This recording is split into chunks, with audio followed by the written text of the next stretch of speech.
चलते हैं कि प्रेसिडेंट किसी भी कारण की वजह से छोड़ देता है जो अपना पद है, तो 6 मंथ्स के अंदर जो है उसको इलेक्शन करवाना पड़ेगा हमें दोबारा प्रेसिडेंट को इलेक्ट करने के लिए।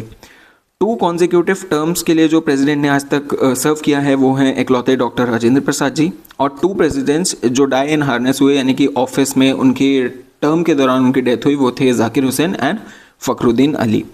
पावर्स क्या होती हैं प्रेसिडेंट की? प्रेसिडेंट इन सारे मेंबर्स को नॉमिनेट करता है, जैसे कि प्राइम मिनिस्टर्स को, मिनिस्टर्स को, अटॉर्नी जनरल को, कंट्रोलर एंड ऑडिटर जनरल को, चीफ जस्टिस एंड बाकी जजेस जो हैं सुप्रीम कोर्ट और हाई कोर्ट के, गवर्नर्स को, इंटर स्टेट काउंसिल के जो मेंबर्स होते हैं उनको भी प्रेसिडेंट ही अपॉइंट करता है। सुप्रीम कमांडर जो फोर्सेस का होता है, चाहे वो नेवी हो गई, चाहे वो आर्मी हो गई, चाहे वो एयरफोर्स हो गया, वो कौन होते हैं? वो प्रेसिडेंट होते हैं। लेजिस्लेटिव पावर्स देख लेते हैं। दोनों हाउसेज यानी कि लोकसभा एंड राज्यसभा, इनको प्रोरोग या फिर समन करने का जो पावर है वो भी प्रेसिडेंट के पास होता है, जो कि आर्टिकल 85 में लिखा गया है। Joint setting of both the houses जो है वो आर्टिकल 108 में लिखा हुआ है, और जॉइंट सेटिंग के लिए जो बुलाते हैं वो भी प्रेसिडेंट बुलाते हैं। और जॉइंट सेटिंग को प्रिजाइड कौन करता है? लोकसभा के स्पीकर प्रिजाइड करते हैं। उसके बाद ऑर्डिनेंस मेकिंग पावर है। जब पार्लियामेंट सेशन में नहीं होती है तो उस टाइम पे अगर कोई रूल या लॉ बनाना है तो आर्टिकल 123 के तहत प्रेसिडेंट जो है ऑर्डिनेंस को ला सकते हैं। उसके बाद 12 मेंबर्स को नॉमिनेट करते हैं प्रेसिडेंट, जो कि आर्टिकल 81 में दिया गया है। प्रीवियस रिकमेंडेशन चाहिए होता है कुछ बिल्स पे अगर उनको प्रेजेंट करना है किसी भी हाउस में प्रेसिडेंट का।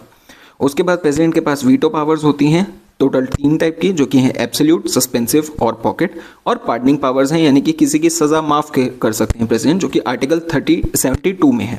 और 4 टाइप की जो पार्डनिंग पावर्स हैं वो प्रेसिडेंट के पास हैं। सेम पार्डनिंग पावर्स गवर्नर्स के पास भी होती हैं, बट गवर्नर के पास जो पार्डनिंग पावर का स्कोप है वो कम है पार्डनिंग पावर ऑफ प्रेसिडेंट से, क्योंकि गवर्नर जो है वो डेथ सेंटेंस में पार्डनिंग पावर नहीं है उसको इतना अधिकार। 4 टाइप की पार्डनिंग पावर्स हैं, कॉम्यूटेशन, रेमिशन, रिस्पाइट और रिप्राइव। कॉम्यूटेशन में क्या होता है? एक टाइप की जो सज़ा है वो सब्स्टिट्यूट कर दी जाती है लेस सीवियर सज़ा से। रेमिशन में क्या होता है? अमाउंट ऑफ सेंटेंस जो है उसको कम कर दिया जाता है, लेकिन जो मोड है या फिर जो सज़ा मिली है वो उसका जो जरिया है वो सेम रहता है।